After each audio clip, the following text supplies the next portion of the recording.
Nasunog ang bawang tanawa.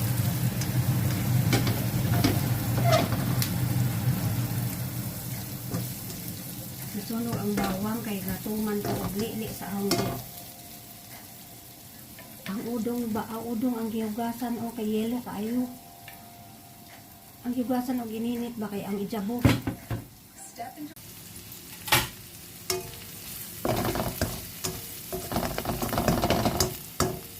Magisa tag udong og sardinas.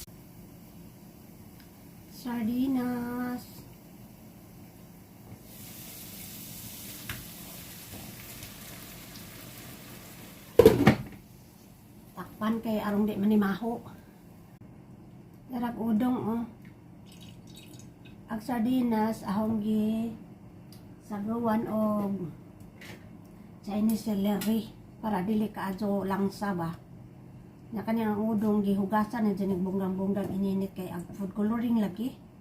Sobra kaadyo. So ata na nang ibutang. Tabunan karon di kaadyo mo ispunghar. Ito na, kumulo na. Kumulo na guys ang ating udong.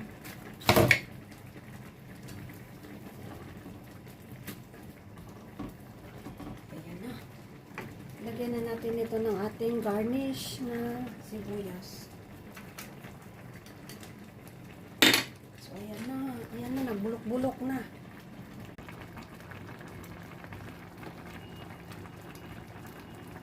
I-off na natin, tapos takpan, para dili mo isponghar ag.